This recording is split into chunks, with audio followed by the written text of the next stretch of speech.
What would you do if you were expelled from North Korea?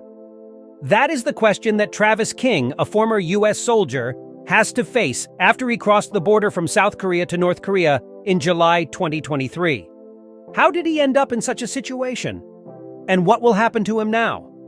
Travis King was a 23-year-old cavalry scout who joined the U.S. Army in January 2021. He was deployed to South Korea in February 2022 as part of a rotational unit. However, he soon got into trouble with the law and the military for his violent and unruly behavior. He was involved in several fights with South Korean civilians and police officers and was fined and jailed for assault and vandalism. He also faced dishonorable discharge from the Army for his misconduct. On July 18, 2023, King was supposed to board a plane back to the U.S. to face disciplinary action. But he managed to escape from the airport and took a taxi to the border area between North and South Korea. He joined a guided tour of the Demilitarized Zone, DMZ, the heavily fortified strip of land that separates the two countries. He then ran across the Military Demarcation Line, MDL, the actual border within the DMZ, and entered North Korea. Why did he do that? According to North Korea's state media, KCNA, King confessed that he wanted to defect to North Korea or another country because he was unhappy with his life in the U.S. He claimed that he suffered from inhuman maltreatment and racial discrimination within the U.S. Army and was disillusioned with the unequal U.S. society. He also said that he admired North Korea's leader Kim Jong-un and wanted to see the country for himself. However, some experts doubt the authenticity of King's confession, as it could have been coerced or scripted by the North Korean regime.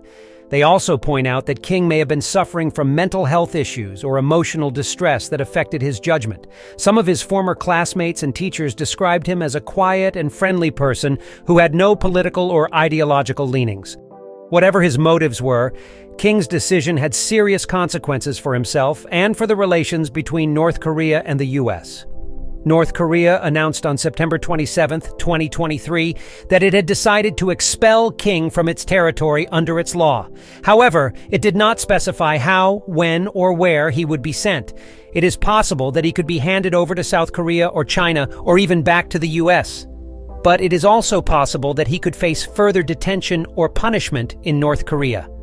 King's expulsion is a rare and unusual event, as there have been very few instances of Americans crossing into North Korea without authorization. The last known case was in November 2018, when Bruce Byron Lawrence, a U.S. citizen who claimed to be a missionary, was arrested by North Korean soldiers after crossing from China. He was deported back to China after a month. King's expulsion also raises questions about the security and management of the DMZ tour, which allows visitors to see and even step into North Korean territory under strict supervision. The tour has been suspended since King's incident. Watch another video. Which Daily Blade video do you want to watch next?